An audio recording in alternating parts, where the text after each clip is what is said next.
welcome to episode 6 of Creative Adventures, an accidental podcast. And I'm finding it hard to believe it's episode 6, because that means that it's 6 months since this whole thing started. Or to be more accurate, it's 6 months since I started the Substack that I then decided to turn into this podcast. But 6 months, it feels like maybe a couple of months, because it's just something I really look forward to doing. I love writing the Substack and I love recording this. And as I've said before, even if no one reads it or listens, I love doing it. So the fact that you're listening is a bonus to me. So thank you. And if you're enjoying it, then spread the word, share it around, like it, whatever you need to do. But I realise that also means I started this in the summer. And I'm recording this in the day. It's the first one I've recorded in the day for a little while. And I've got like a tiny window between when the kids in the two schools opposite come out and then my neighbour upstairs gets back with her toddler who starts running around. And then basically I can't record for a long time. I mean, you can still hear traffic and stuff right now. But I'm recording in the daytime. And even though it's the daytime, it's freezing cold in here. I'm recording with some fingerless gloves on and a big hoodie and a woolly hat. And every year I forget it gets cold. I mean, it's happened every year for my whole life. And I end up in the summer thinking, no, it never gets cold. That was a thing that I've imagined. And then it suddenly hits me. And then I think, oh no, it never gets hot. So it's taken me a few days to adjust to trying to find the right level of clothes. And I've switched my heating off. I mean, it's been on, but I've switched it off to record this because you could hear boiler noise in the background. Or at least I could hear boiler noise. And I'd listen back to it and it would annoy me and I'd have to start again. But other than that, I realise I really love autumn. I mean, I can easily find a downside to every season, like something about it that bothers me. But I think I've got less bones to pick with autumn than the others. I mean, I like the warmth of summer, don't get me wrong. The warmth of summer is great because it means I don't really have to think about what clothes to wear or an appropriate amount of layers type of thing. And I like wearing less. I don't like being restricted by clothes. In summer, I can get away with as few clothes as possible without getting arrested. And I also don't need to think about it. But the thing that counterbalances that with summer seems to amplify all of the things I find difficult about living in a society of humans. It's like more people gather in places that I go to retreat and have a quiet time, like go and sit by the riverside or go in a park or find a quiet beach to take Poppy the dog to. And in the summer, they're just packed. And I sort of get irrationally annoyed with people. It's like, where were you? Where were you in the depths of winter when I was sitting by the riverside? Or where were you on that stormy, rainy weekend in February when I was walking on the beach with Poppy? And also it seems to make people noisier and less predictable, summer does. Like neighbours having parties or people being out on the street till late and travelling. Summer commuters confuse me and stress me out. Particularly summer commuters in the school holidays and at weekends, because all of my well-planned routines to find a quiet place on a train or travel at a quiet time or even moving through crowds becomes trickier in summer because there's these unpredictable summer travellers. So summer just feels stressful for me, even though I like the warmth and I like being able to swim and things like that. So when autumn finally arrives, it feels like a welcome relief or a return to some sort of balance, some sort of routine for me, like a nice balance between temperature and busyness that summer just seems to lose control of. But the thing that's brought me the most joy this autumn was the return of Crow. Now, Crow is a crow that I met and befriended by the riverside last year, like autumn 2024. And the reason why I say a crow named Crow is because this is easier to write down, I've just realised. It's harder to describe. But there is a crow, as in the bird crow, and I named it Crow with a capital C. So that's that. Oh, actually, I think that explanation makes it more confusing. But anyway, in autumn 2024, I met and befriended a crow that I called Crow. And I'd spotted her and her partner, who I called Lightning because he has a little white streak on his chest. I'd spotted them down by the river each day when I walked to the studio. And they always seemed to be there. So I thought, this must be their territory. So I just started to throw them some monkey nuts when I walked past. And monkey nuts and most nuts with shells on are like a prized possession in the corvid world. I saw a documentary that told me that, so I just bought a load of monkey nuts. And I sometimes put them out for the crows on the windowsill, but I started saving them for Crow and Lightning for when I saw them. And each time I saw them, Crow started to become a bit more curious about me and start to come a little bit nearer. Now, Lightning always kept his distance. He never seemed to build a trust in me. But Crow got nearer and nearer, so I started sitting down and just putting like a monkey nut on the wall a few feet away from me, and she'd timidly come up and grab it and fly off with it somewhere to cache it for eating, I don't know, maybe in the winter. And over time, I mean, a period of maybe 2 months, I moved the nut closer, and then I moved the nut into my hand and was so excited when she just came and took the nut out of my hand like an outstretched arm.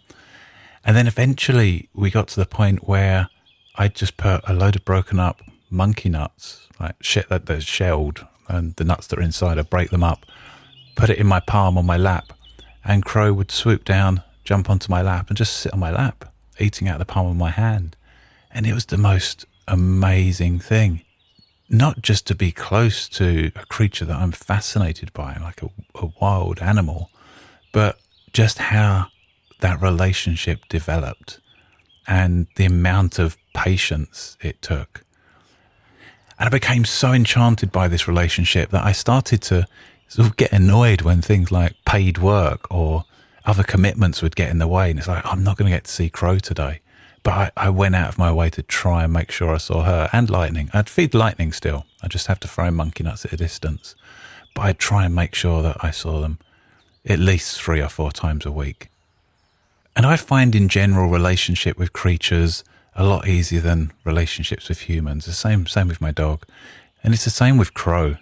It's like there's a liberating sense of human complications such as projections and transferences and how we use language and biases and filters. I mean, mine included in this. But because that doesn't exist in a relationship with a creature, it feels so much easier. And that means I never feel misunderstood by an animal, which is a big thing of mine. I've realized since I was a kid that fear or feeling or experience of being misunderstood and that frustration at not being able to articulate the gap between someone's perception of what I'm trying to express and what I'm trying to express. But I never feel misunderstood with a creature. So with Crow, I found it so much easier to be patient and passionately non-attached. Like if she didn't show up or one day she didn't want to sit in my lap, I wasn't thinking, oh my God, what have I done wrong? It's like, she's a crow. She just didn't want to sit on my lap today. Something's going on. Or sometimes she'd be eating on my lap and then there'd be like a crow call or some crow business goes on. Like the crows the other side of the river would suddenly start cawing and she'd fly off with Lightning to investigate, join in. I don't know. Maybe she was going over there to tell them what was going on with me. But each time mine and Crow's relationship did evolve, it was amazing. It was like unlocking another level of a computer game. And there was one day where she flew down and came walking along the wall to me. But just before she got onto my lap, she did like a bow and opened her wings and went... And I was stunned. It's like, oh wow, I've opened a new level of Crow. And then she hopped on my lap and ate. And I researched that, and that's like a gesture of affection that they'll do to a fellow crow or a juvenile crow. And it's like, oh, this is an undeniable evolution in this relationship with this creature. And I was so fascinated by this relationship, and it became so important to me that I did a painting called Crow Therapy that was part of the exhibition at Barbican earlier this year that JD Woof and I did. So it's an exhibition of art made in response to feelings, like feelings of love or loss or confusion or shame. And so Crow Therapy featured in that exhibition, and it was sold actually. and which was delightful. And also, there's always a little bit of sadness when an original painting's sold, but the money makes up for it. So I was very into this relationship with Crow and with Lightning, but then they just suddenly disappeared. In spring this year, sort of round about March or April time, I noticed they'd spent a bit more time in the tree in their nest with an egg or eggs. I'm not sure how many were there. And I thought, oh, maybe when the babies hatch, they'll come back down again. But they just disappeared. So from March time or April time, I just didn't see them anymore. And I felt sad, but it was a different kind of sadness, to say if you're missing a human or a human's left for some reason. It was more like a melancholic type of fondness, like for the memories. Like, that was amazing, that relationship that I built with a crow. But also combined with a total understanding of this is just what crows do. This is what they do at that stage of life. They've gone somewhere else. That's fine. So it was a real surprise this autumn, like mid to late October, when I was walking to the studio and I just heard this loud cawing behind me, and I turned around and there were two crows there. And I wasn't sure if it was them. I suspected it might be them, but then I sat down and she jumped straight on my lap. It's, Crow, you're back. But what made this even more meaningful was I had met them a couple of times by the riverside. And then the next time, this other crow showed up, which was like a smaller crow that just seemed a bit weird. When it was like walking around, it seemed normal, but when it was flying, it was a bit flappy. And then it started making noises to the other two crows, and sort of like a whiny noise, like a complaining child.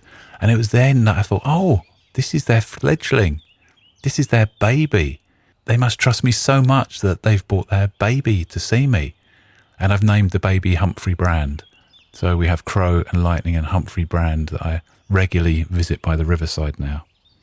And I'm hoping that Humphrey Brand will watch Crow sitting in my lap and maybe become a bit more bolder than his father. I mean, Lightning, when I throw down a nut, if like Crow might get to it first, and if she doesn't, then Humphrey Brand gets in, and Lightning just stands there looking at me going, I don't know what to do. Maybe he's a socially awkward crow. I don't know. But it's amazing that all three of them now come to see me.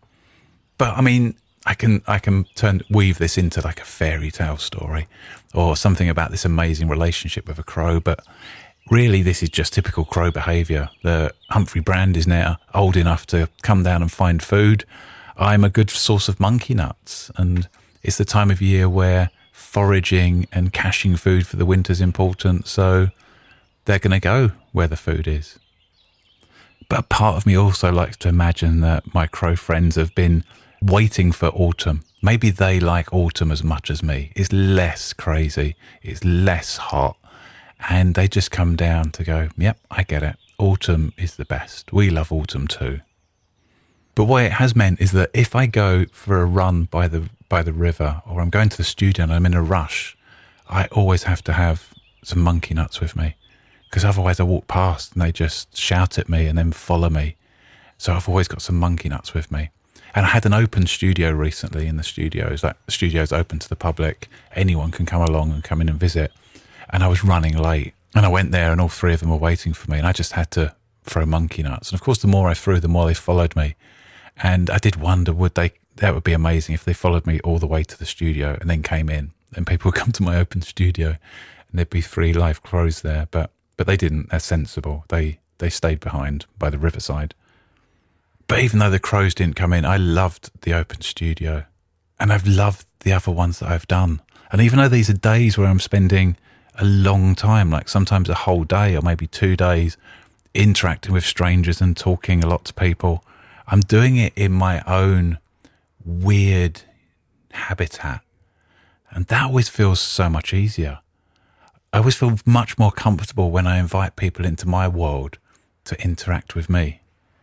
And I think it's a thing that I've done for much of my life, like creating an environment or an event or a place or a space or some sort of experiment that basically is an uncensored and unmasked expression of my spontaneity, my creativity, and the sort of environment I feel comfortable in.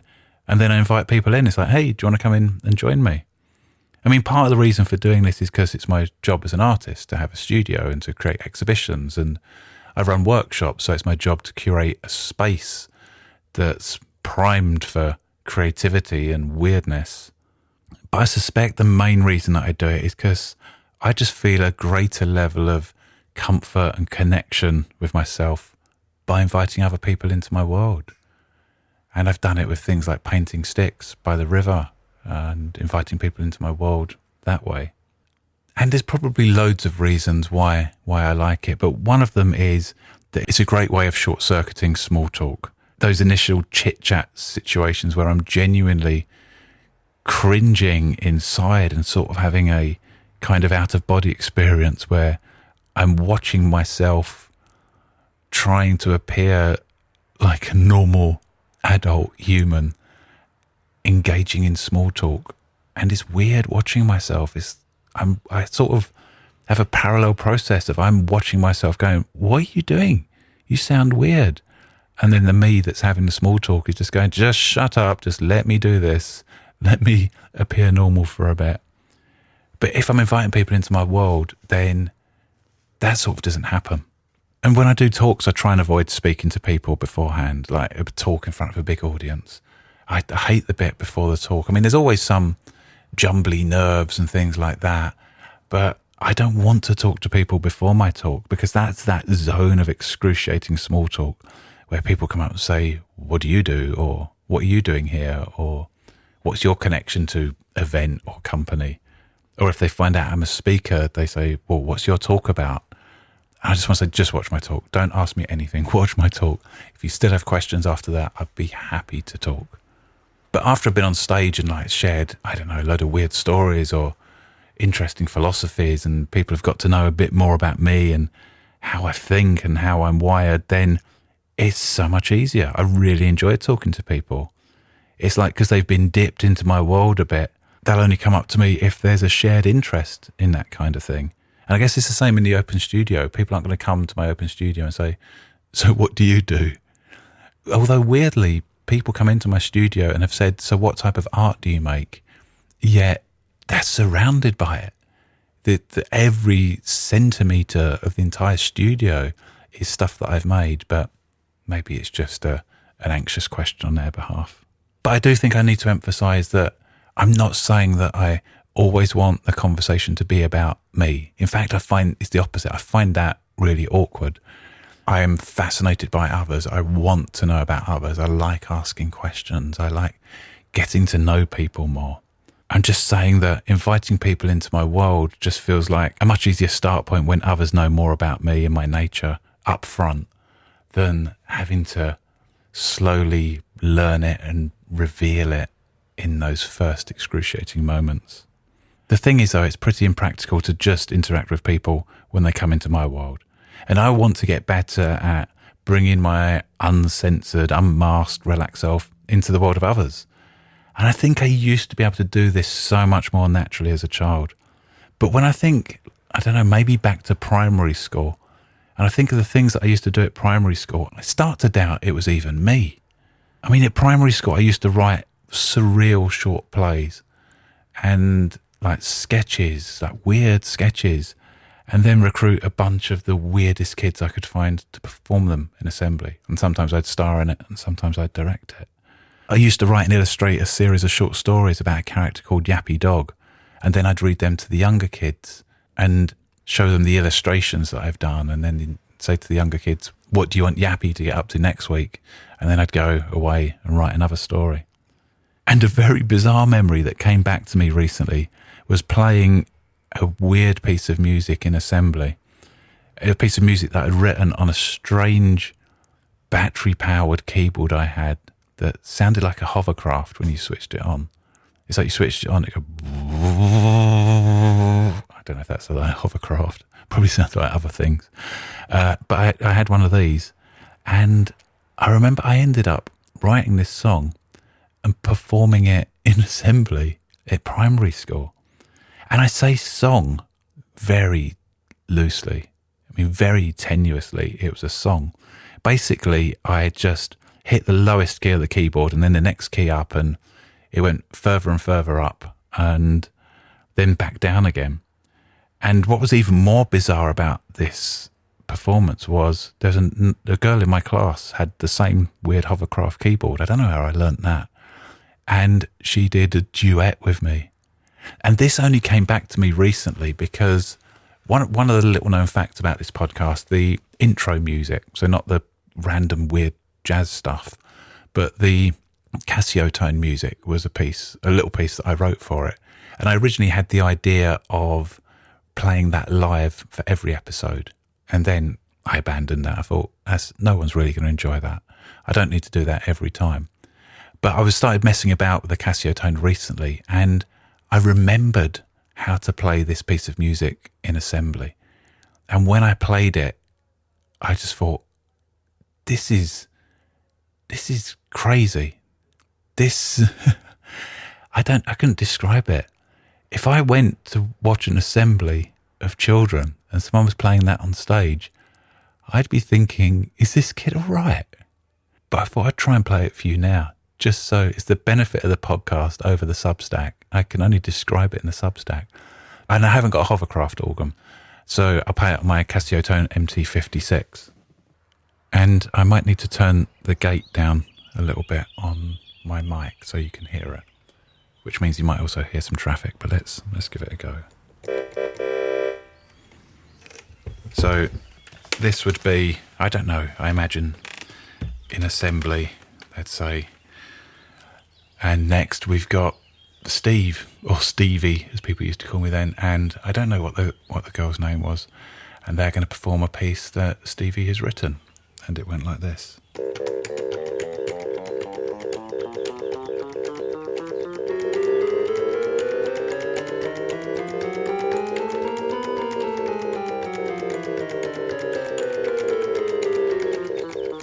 You get the idea? And just that over and over again, up and down the keyboard. And I think as I was going up, let me just drown out some of the traffic a bit.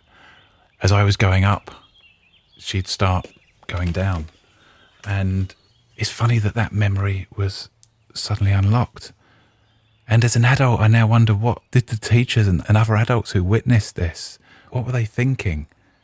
And I remember I created an orchestra of recorders and got them to play the Star Wars theme in assembly. And I remember hearing anecdotally, maybe from another kid, that they'd heard a teacher saying, that's very immature. Playing Star Wars on a recorder, that's very immature. And just really not caring. Because what other people thought about all of these things, the stories, the plays, all of the other strange stuff that I did, it didn't even enter my mind that they might think it's strange or unusual. I was just doing it because I love doing it. And I can imagine finding myself in this immersive, creative flow state. And looking back, I mean, I don't know who the teacher was that would have said it's immature, but I remember my primary school teachers really supporting me and encouraging me. It was them that suggested that I read my Yappy Dog stories to the younger kids. It was probably them that suggested I put these plays on and play my weird hovercraft symphony in assembly. And they gave me a permission and a platform to express my creativity. But it was a permission and a platform that rapidly disappeared in secondary school. Like, I got to secondary school wanting to carry on with all of this stuff, and no one cared. No one was interested. And not only were they not interested, it was discouraged and punished for not concentrating and not focusing on the important subjects, the important things, because now it was about qualifications. And that experience just made me reluctant to express my weird creative self for many years. I sort of started locking it away. And maybe that's why I find it harder to bring it into the world and much easier to create a world and invite others into it. But I've decided I want to experiment more with blurring the lines between my world and the world of others. Like, what's a better balance that I can find between the me who prefers to create things for people to come in And that primary school kid who just boldly went into the world and was naturally a bit strange and eccentric. And earlier this month, I was invited to the launch of a brilliant zine called Partners. If you look it up, two brilliant people run it, and I was invited to the launch of their second issue. So I thought that would be a good experiment for me, because I go to like lots of gallery launches and private views and events, and I always find them hard work. And I think one of the reasons why I find it hard is because I set too high a bar for myself. My expectations of myself are way too high. It's like I imagine, this time I'm going to be like the life and soul of the party. I'll be chatting with everyone. I'll make loads of new friends. Maybe I'll get someone to collaborate with, or someone will offer me some paid work, or I'll get signed to an amazing art agent. And then when I end up leaving after half an hour because I don't know how to talk to people, I just feel really down and sort of right in the grips of that inner critic saying, look, you're not good. You're not good at any of this. No one wants to interact with you. And really that's that thing that the inner critic or the superego does. And I might do an episode on this because I've done lots of work on it in the past. It's the thing that the inner critic does is where you have this idealized version of yourself, this idealized poster on your wall of what does super social life and soul of the party Steve look like? What does he say? How does he move? How do people react? And then scanning that against my perception of self. So at the Partners event, I thought, okay, I'm aware of all of this now. I'm going to try and set a realistic bar for myself and try something different. Like, I'll stay for as long as I have energy. If I talk to people, then great. And I thought, what would I do if I was bringing some souvenirs from my world into that world? Like just to build a bit of a bridge, like a bit of a transitional object. And my little Be Kind to Crab zine that I mentioned, maybe it was episode 2 or episode 3 of the podcast. It's a little zine that I made to give to people who are crab fishing to educate them a bit about how to be kinder to crabs. I thought I'll print off a load of those and take them with me because that's what primary school me would have done. So I thought that's what I'm going to do. So I went to this launch in Shoreditch, and every time someone came up to me or every time I saw someone that I thought, yeah, I'd like to have a chat with them, I'd say, hi, I'm Steve, I'm an artist. Would you like a little zine about crabs? And I loved doing it. It's a strange thing to do, but it worked and I wanted to do it. And whether people liked crabs or not, they would take a zine and look at it and say thank you, and might say, how do you make these? Or ask some questions about crabs, or irrelevant to the crabs, it was a good way of showing my artwork and my style. And it just opened up many conversations about art, life, philosophy. It meant I was much more comfortable to ask and find out more about them. And I felt so elated and energized on the tube home, like a complete contrast to the drained self-critical experience that I normally have. And it felt like I'd managed to channel 8-year-old me playing that hovercraft organ in assembly, and at the same time being an adult, no longer being 8, and meeting my adult social needs, and also taking care of myself with the things that I find hard. And I've now started bringing little zines to various events and gatherings. I went to a Samhain party dressed as a rook for Samhain Halloween this year, and I knew people would come up to me and say, oh, are you a crow? I don't know why I'm putting on that voice. It makes it sound like everyone's an idiot, but people come up and go, oh, are you a crow? And then I'd have to say, no, I'm a rook. And then they'd ask me, what's the difference between rooks and crows? And the thought of having that conversation, even though I'm interested in rooks and crows, the thought of having that conversation over and over again just made me think, oh, no, I don't want to do that. So I made a little zine of rook facts, and I made a little pouch, like a goulard pouch that a rook would have under its beak, but I tied it around my waist. And in the little pouch I had a zine, and every time anyone come up and said, are you a crow? I'd just give them a zine. Or anyone I wanted to talk to, I'd say, do you want a little zine that explains more about rooks? And again, it was just a wonderful catalyst for a different type of conversation. Now, I mean, this was a weird Halloween party in a strange pub, and the Partners zine thing was an art-based event, so I guess I'm picking occasions that are more primed towards that. But at the same time, I can imagine doing it in other situations because I sort of don't care if people think I'm weird. It's strange. I'd rather people think I was weird than feel misunderstood or feel that I've not lived up to my social expectations. And like I've said already, zines are just one vehicle or artistic vehicle for this experiment. And they're a transitional object that's helping me transition from my world into the other world in a way where I feel more uncensored and spontaneous and worry less about what others think. And it feels like they're gradually building a bridge between the two worlds, or at least making that veil between them a little thinner and a little more permeable. And I've realised essentially that this is all mask work. And I've been fascinated by masks for a very long time. And that all started in September 2012 when I spent a week training with Keith Johnson. And for those that don't know Keith died a couple of years ago at age 90. But Keith was an English theatre director who wasn't just a theatre director, he's a former teacher. And I think he was an anthropologist. He's just had amazing insights into human beings and how they interact and what he called the kinetic dance between people interacting. He was also one of the pioneers of improvisation as a way of developing actors and theatre performance. And at the time I was writing my master's dissertation about spontaneity, and Keith's book Impro had been a big influence. So when I heard he was coming to the UK, I jumped at the opportunity to meet him and work with him in person. And the week was amazing. It was like a mix of sort of traditional improv-y type exercises that I've done, interspersed with Keith telling lots of rambling stories from the sofa. And then we'd just do these experiments that came from Keith's brain that were just genius. And I remember we did one which was trying to take as long as possible to do a simple task, something like opening a door. How could you spend as long as possible opening a door, but justify the reasons? Now, I don't mean explain them, it's just in your actions.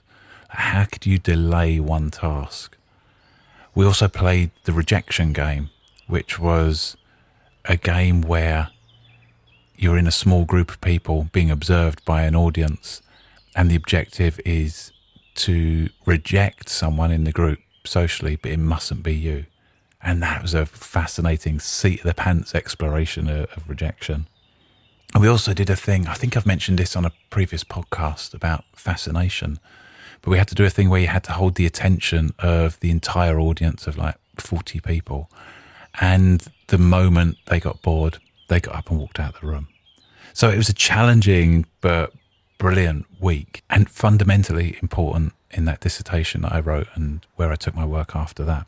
But towards the end of the week, Keith dragged out this battered old suitcase and said, I think we'll do some masks. And got some freaky looking paper mache masks and put them on a table. And then Keith turned to us all and said, who'd like to have a go? And loads of people put their hands up. And I just remember thinking, no fucking way, I'm not doing that. There's no way that I'm doing that. I've reached the edge of what I'm prepared to try here. And I remember at the time, I didn't know why. I didn't know why I was so reluctant to try it. And maybe I feared that this was an experience that might be something that tips me over the edge of my finely balanced mental state. I spoke about that in the last episode of the podcast. This fear that I would suddenly lose my sanity, and maybe I thought that masks might do that. But the more I saw people do it, people put on a mask and work with Keith one-to-one and be utterly transformed, I thought, no, I can't miss this opportunity. So when the moment came, I put my hand up and I went up and I did some masks with Keith. And I instantly regretted it. I was only in the mask for, I don't know, maybe 30 seconds. I hated every moment of it. I felt like I'd done it wrong. I didn't know what was going on. I was confused and my body was shaking in a way that was just telling me my nervous system was going haywire. And Keith said, take it off, like take off the mask at the end. And I think the thing I hated most about it was maybe deep down I'd wanted to impress Keith, I wanted him to say, "You're the best ever." This is ridiculous, but it feels cathartic to admit it. I think maybe I wanted Keith to say, "You're the best ever maths student I've had in those 30 seconds that I've just worked with you." But he just looked indifferent and went, "Okay, who's next?" and moved on to the next student. And I remember sitting back down in my chair feeling flushed and embarrassed and vibrating. And I thought, I'm never going to do masks again. But a few months later, I found myself thinking about the experience still. It wouldn't go away. And I thought, I wonder what it'd be like if I tried it again. And I liken that initial mask experience to maybe trying a hot, spicy food for the first time. Like we eat hot, spicy food and it's like, oh, that's burning, that's too much. That's ruined my stomach, that's ruined my taste buds. I'm never going to eat that food again. And then after the pain subsides and we recover, maybe a couple of weeks later, it's like, actually, yeah, maybe that was okay. We go back and try it and gradually build a tolerance for it. So to cut a long story short, I spent the next 2 years after that mask workshop training in masks with as many different mask teachers as I could find. I started working with Keith's protege, Steve Jarrand, who is an amazing mask maker, a mask teacher, and he helped me discover this whole new character within me called Mormo. And then I trained with Trestle Theatre Company, based in Cambridge, who used masks based on Jungian archetypes, and they taught me how you could use masks to channel different archetypes, and not just Jungian archetypes, all sorts of classic characters in society and folklore. And Russell Dean of Strange Face Theatre, who taught me mask making, but also the playful, crazy, strange nature of mask work. And after those 2 years in autumn 2015, I decided to combine all of those things that I've learned and synthesize them with like my interest in spontaneity and Gestalt psychology and various other things and run a mask workshop for the first time. And it was an intense and nerve-wracking but overall magical experience. It was an experience that for the first time allowed me to stand on the other side of the mirror and watch people suddenly be transformed, watch different parts of their personality suddenly spark into life in a way that confused and delighted them. And I've run mask workshops regularly over the last 10 years and have seen people who say they can't sing get up and perform an amazing song, or people that say they can't do public speaking stand up and improvise a bizarre but faultless and engaging and intriguing and fascinating talk. And I've seen everything in between, people who say they've forgotten how to play and laugh, suddenly finding themselves channeling this impish part of themselves that is cheeky and playful and can't stop laughing, or people that want to be more assertive, finding a way to be more assertive, or people that say that they can't be still and quiet, dropping into this state that's been in them all along, but have been forgotten or locked away behind a secret door. And the thing that I've learned from all of this is we often think of masks as things that we hide behind that grant us some sort of anonymity and hide who we really are. And there's certainly a lot written about that, particularly in the corporate world and on things like LinkedIn, as what are the masks you wear to work. And whilst that's true, and I agree that that can be part of it, what I've learned from Keith and everyone and synthesized into my own process over the years is there are some masks and ways of working with masks that do the opposite. Like masks that reveal even more of who we are, or masks that grant us access to different ways of being and thinking, or masks that allow us a fuller range of our personality to just flow from our body in a way that is so intense and vivid and powerful that the masks live on in us long after the workshop. I remember Keith Johnson talking to us about Charlie Chaplin's Tramp character and how Chaplin's Tramp was a mask. And I've read some interviews with Chaplin talking about the Tramp, and one thing that he said has always stuck in my mind. So Chaplin spoke about the famous Tramp character and said, "He ignited all sorts of crazy ideas that I would never have dreamed of until I was dressed and made up as the Tramp. I realised I would have to spend the rest of my life finding out more about the creature." And not only do I love that he calls the Tramp a creature, but that thing of he only had access to those parts of himself in the mask and then realised this is like a rich well that I'm never going to get to the bottom of, but through every bit of exploration, I'm going to discover more and more. And masks have helped me in a similar way over the years.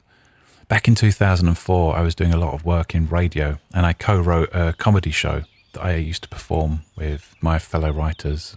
But whether it was a recording like in the studio or a live broadcast from a studio, or if we did a couple of broadcasts in front of a live audience, I would always transform myself into my character, who was called Cornelius Chapman. He was this strange, eccentric, bumbling, random old man. And I'd put on Cornelius's clothes. There was an aftershave that Cornelius would have, and then I'd have his makeup, and I'd move like Cornelius and breathe like Cornelius. And it sort of seems like a pointless thing to do when no one can see apart from the sound engineer and my fellow performers, but it felt really important to do it. Because I think doing that in a similar way to what Chaplin describes, and in a similar way to what I've seen in mask workshops, it allowed me to access parts of myself that were less self-conscious and less anxious about performing. And Cornelius also used to seem to grant me access to a very surreal and uncensored stream of spontaneous dialogue that would just flow out of me and become a compelling part of his character. I mean, he could say and do things that I couldn't possibly do. And Cornelius went on to write some music and write some tunes that were broadcast on national radio. And I wouldn't have had the guts to do that. But over time, Cornelius permeated my being, and we sort of merged in a way that meant that I was able to access those parts without his mask. And I'd still perform Cornelius, but it meant that wearing the mask of this strange and eccentric old man sort of trained my body and nervous system to find ways of accessing those parts on a day-to-day basis. And I've since experimented with other masks like that. I created a huge mask of a character called Len with the idea that Len might help me feel less conscious about moving and dancing. And Len went on to lead a dance class in a huge tent at a festival. And during lockdown, Len led online dance classes via Zoom, something that I would never dream of doing. And a mysterious character that I invented called Huevos Rancheros performed music. He was my music alter ego and would record songs and put them out under the name and a photo of Huevos Rancheros, something that I felt too self-conscious to do. And just like it did with Cornelius, the more I inhabited Len and Huevos and other masks I've experimented with, the more comfortable that embodied experience became, and I needed them less to access those ways of being. And that's led me to think of these masks as like stabilizers for my personality, or stabilizers for new and raw and untamed parts of my personality. Stabilizers that allow me to try something new and scary. And once I've found my own balance, my own way of striking a balance with these new parts, they can be removed. And I realised really I used to run lots of workshops, but now I only really run mask workshops because for me they are the most potent and exciting and also exhausting thing. That's why I only do like 3 or 4 a year. But they are the most fascinating and bizarre thing that I do. And what I love about it is I still don't really understand how it works. And I don't want to. I don't want to.